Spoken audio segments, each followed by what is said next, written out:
Well, first of all, I think we covered a lot of ground over the last 22 hours, and in many ways it was a historic summit in the sense that the first time ever we finally got the green light in terms of not just the multi-financial framework, but more critically the recovery fund.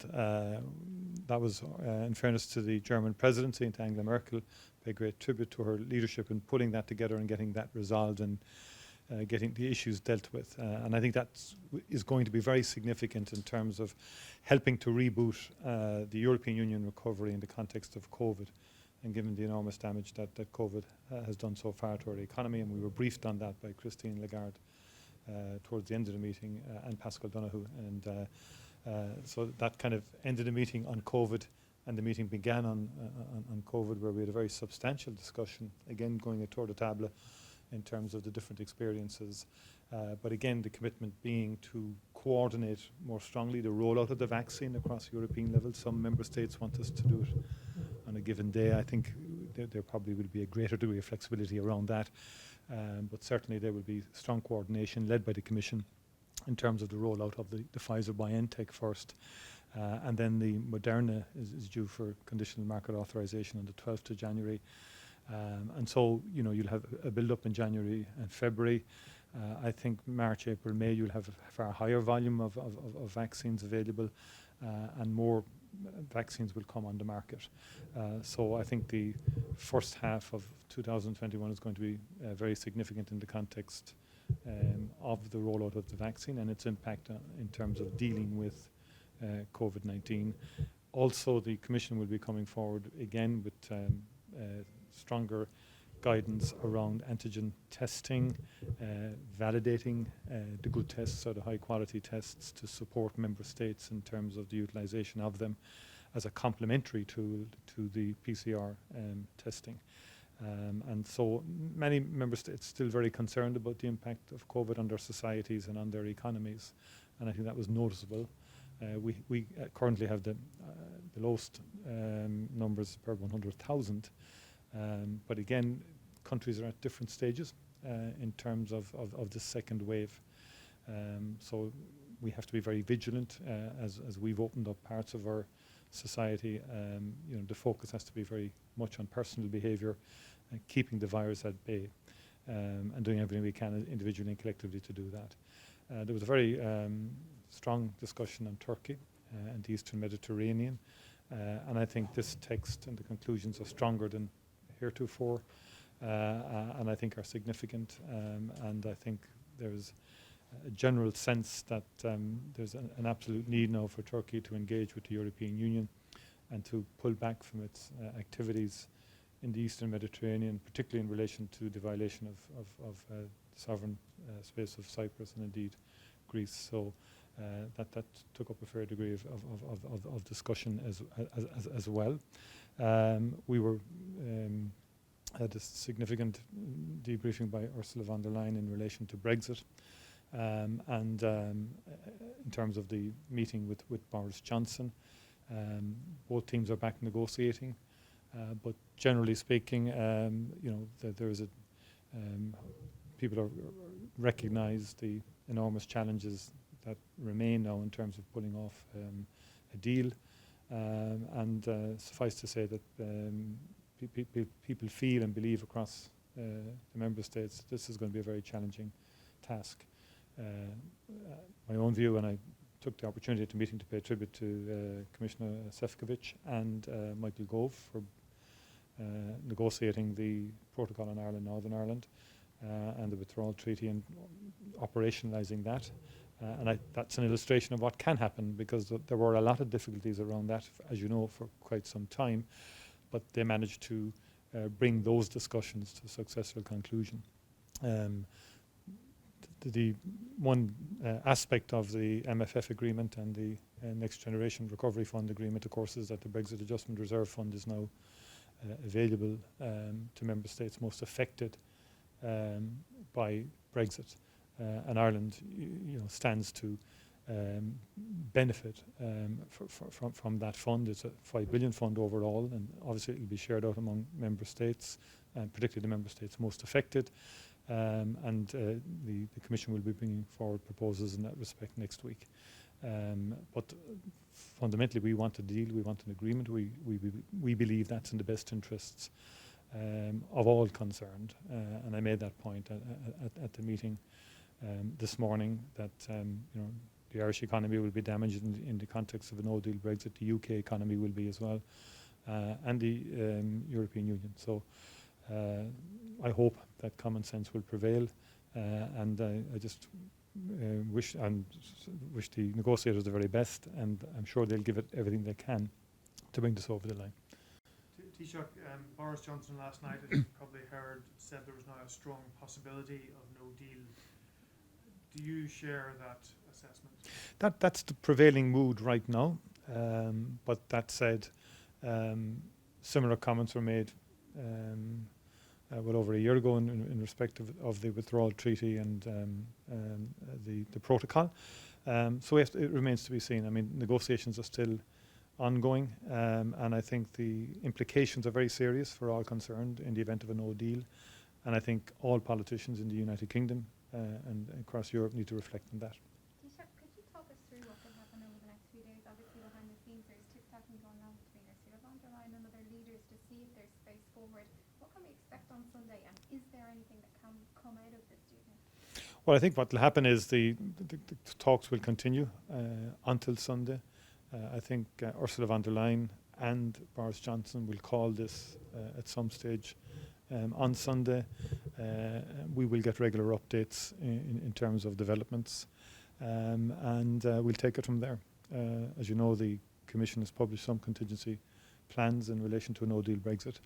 But it is very serious from the government's point of view. We're preparing now, and we've the Minister for Agriculture, for example, in terms of the potential impact on the agri-food industry and on fisheries, he's already bringing forward contingency planning in respect of those sectors in the event of a no deal, and he's obviously working with Pascal Donoghue and Michael McGrath and the Taoiseach in that regard, and indeed other sectors that might be affected. So we are preparing for a no-deal Brexit. The budget that we passed was based on the premise of a no-deal Brexit because we have to prepare for all scenarios. We obviously don't want a no-deal outcome, but we have to prepare for it. And it would be a further hit on the economy on top of COVID-19. Has there been any development, Taoiseach, since, I guess last week or even since the dinner on Wednesday, anything of substance that can say, there's a hope that there will be a deal? Not yet. I mean, level playing field is where this is at in terms of future alignment on standards and new developments in terms of rules and so on. And that's where it's within that space that the compromise has to come. And that is a difficult area and has been from the beginning of the talks. Fisheries is clearly a significant issue. Both sides are apart on that. There's potential to come closer on fisheries, definitely, as there is, I believe, on the level playing field. But there has to be a will and a political will to make that happen. Taoiseach, just briefly, the candidacy of Helle Thorning-Schmidt for chairing the Future of Europe conference, did Ireland support her? Because I understand that she hasn't been accepted. Is that the case? Well, that wasn't formally discussed at the conference. We did discuss it at the Renew Europe group, but I think that's work that's still in play. And does Ireland support her candidacy? Well, I think there's in the Irish context, there might be a different type of proposal emerging. So I don't want to comment at this stage any further.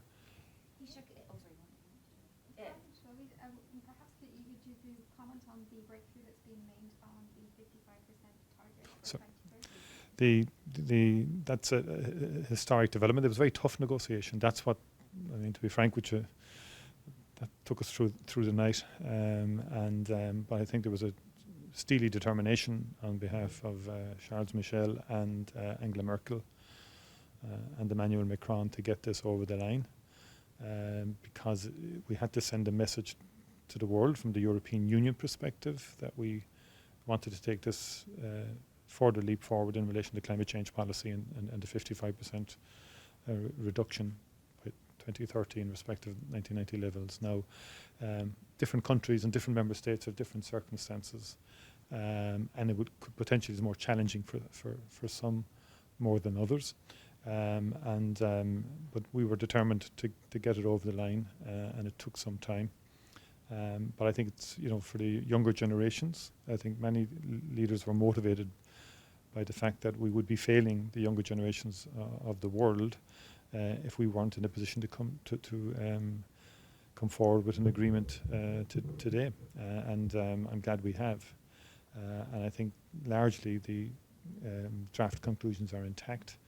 And now again, when you combine that with the Next Generation funds and the focus there on the green economy and on digital transformation, I think there are significant opportunities, along with the Just Transition Fund and other instruments, to enable member states to really drive this forward.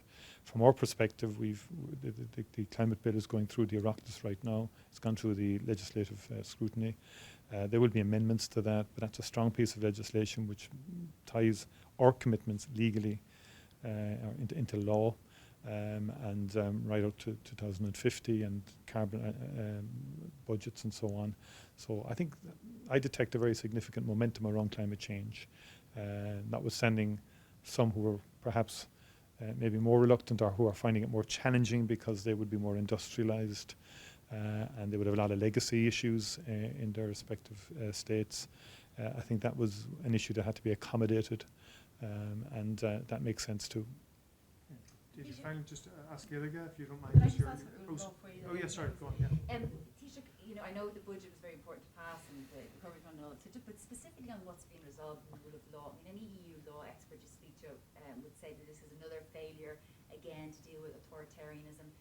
It doesn't deal with the independence of the judiciary, and also that it's suspended for about 1.5 years till the European Court of Justice comes back. Do you stand by what was agreed in the rule of law mechanism? Well, I wouldn't be. I mean, I first of all, I think these issues will come back, and I think there are some fundamental issues there that the union has to deal with.